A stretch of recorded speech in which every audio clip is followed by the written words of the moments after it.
Hello friends, welcome to our channel easy vision in pharmacy. आपको पता ही है यहाँ पे हम फार्माकोलॉजी की स्टडी करते हैं, जिसमें से हमने अस्थमा का टॉपिक प्रिपेयर कर लिया हुआ है, हमने सीओपीडी का टॉपिक भी फिनिश कर लिया हुआ है। आज हम बात करेंगे एंटीटूसिव ड्रग्स की, जो कि थर्ड चैप्टर है 6 सेमेस्टर में। Fine, so without wasting time let's start the topic start करने से पहले मेरे चैनल को सब्सक्राइब करना बिल्कुल ना भूलें, और अगर आप अपना टाइम यूटिलाइज करना चाहते हैं तो वीडियो को पूरा देखें विदाउट स्किप करें। और अगर आप चाहते हो कि आप किसी और को भी ये बेनिफिट दो तो प्लीज़ वीडियो को शेयर करें। So let's start the topic. Our topic is antitussive drugs. अब ड्रग्स करने से पहले हमें पता होना चाहिए कि एंटीटूसिव होता क्या है।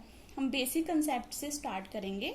तो आज की जो वीडियो होगी वो हमारी इंट्रोडक्शन वीडियो होगी, जो ड्रग्स की वीडियो होगी वो हमारी सेकंड पार्ट में बनेगी। एंटीटूसिव क्या है? Antitussive are the drugs used to treat the cough. So antitussive drugs क्या होती हैं? ये वो ड्रग्स होती हैं जिसको हम यूज करते हैं कफ को ट्रीट करने के लिए। कफ सबको ही पता है, खांसी, कई बार तो कॉमन कोल्ड होता है, उसके बाद भी कफ की प्रॉब्लम स्टार्ट हो जाती है तो हम एक सिरप लेके आते हैं उस कफ को ट्रीट करने के लिए। फाइन, तो ये वही कफ है जिसको हम ट्रीट करते हैं। तो जो वो ड्रग हम लेके आते हैं उसे हम एंटीटूसिव ड्रग कहते हैं। अब हम आगे से वो सिंपल सिरप नहीं बोलेंगे, हम बोलेंगे हमें एंटीटूसिव ड्रग चाहिए। सो कफ होती क्या है? Cough is a protective reflux by which an irritant or obstructive material is expelled from the respiratory tract. अब कफ हमें क्यों होती है कि कई बार क्या होता है, कोई ना कोई इरिटेंट या कोई ऑब्स्ट्रक्टिव मटीरियल जो होता है उसकी वजह से वो जो है हमारी फेरिक्स में आ जाता है, और जो हमारी बॉडी है वो रिफ्लेक्सिव एक्शन प्रोड्यूस करती है, वो उसको बाहर निकालना चाहती है, एक्सपेल्ड आउट करना चाहती है। तो फोर्सफुल एक्सपेल्ड आउट करते वक्त जो साउंड आती है उसको हम कफ कहते हैं। कफ को हमने एक प्रोटेक्टिव रिफ्लक्स का मीन्स कि ये बॉडी को किसी न किसी इरिटेंट, किसी भी डिजीज या किसी भी कोई भी ऐसी चीज जो हमारी बॉडी के लिए अच्छी नहीं है उससे प्रोटेक्ट करना चाहती है। तो ये क्या है? एक प्रोटेक्टिव रिफ्लक्स है।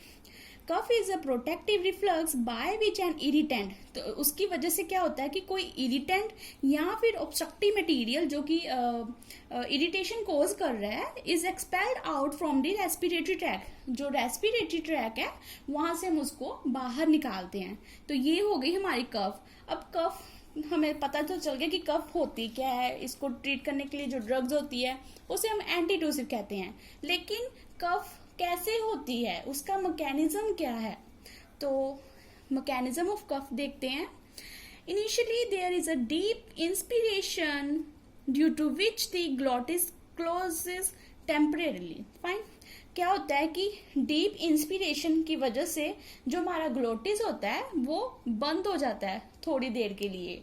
ये परमानेंट तो नहीं बंद होता, लेकिन थोड़ी देर के लिए जब जो है बंद हो जाता है, जिसकी वजह से हम कफ कर पाते हैं।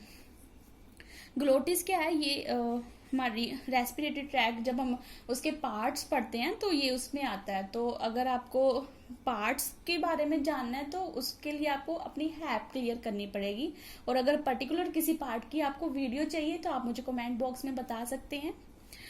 This increases the intrathoracic pressure, जिसकी वजह से क्या होता है, इंट्राथोरेसिक प्रेशर इंक्रीज हो जाता है। जब डीप इंस्पिरेशन होती है उसकी वजह से जो हमारा ग्लोटिस है वो क्लोज हो जाएगा, और उस जब ग्लोटिस क्लोज होगा तो जो इंट्राथोरेसिक प्रेशर है वो बढ़ने लगेगा। अब जब इंट्राथोरेसिक प्रेशर बढ़ने लगा, then there is a forceful expiration which open the glottis suddenly।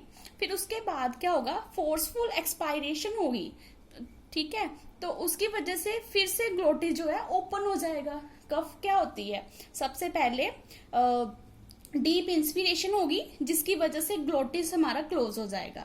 Glottis close होने की वजह से इंट्राथोरेसिक प्रेशर जो होगा वो इंक्रीज हो जाएगा, और जब इंट्राथोरेसिक प्रेशर इंक्रीज हो जाएगा एक लिमिट के बाद क्या होगा? फोर्सफुल एक्सपीरेशन होगी, और उसकी वजह से जो ग्लोटिस है हमारा फिर से ओपन हो जाएगा, और जो कफ का मैकेनिज्म है ये इसी तरह कंटिन्यू होता रहता है। तो इस मैकेनिज्म को खत्म करने के लिए हम ड्रग्स यूज करते हैं, ओपियोइड्स यूज करते हैं, नॉन ओपियोइड्स यूज करते हैं, डिमल्सेंट्स यूज करते हैं, काफी सारे ड्रग्स जो हैं हम इसमें यूज करते हैं। ड्रग के बारे में हम पार्ट 2 में पढ़ेंगे। आज मैंने बेसिक इंट्रोडक्शन वीडियो बनाई है जिसमें बात हमने एंटीटूसिव ड्रग्स की है कि एंटीटूसिव का मतलब क्या होता है, कफ क्या होती है और कैसे कफ होती है, उसका मैकेनिज्म क्या है। अगर आपको लगता है कि आपने अपना टाइम यूटिलाइज किया है इस वीडियो को देख के तो प्लीज लाइक करें, शेयर करें और चैनल को सब्सक्राइब करना बिल्कुल ना भूलें with the bell icon. Thank you.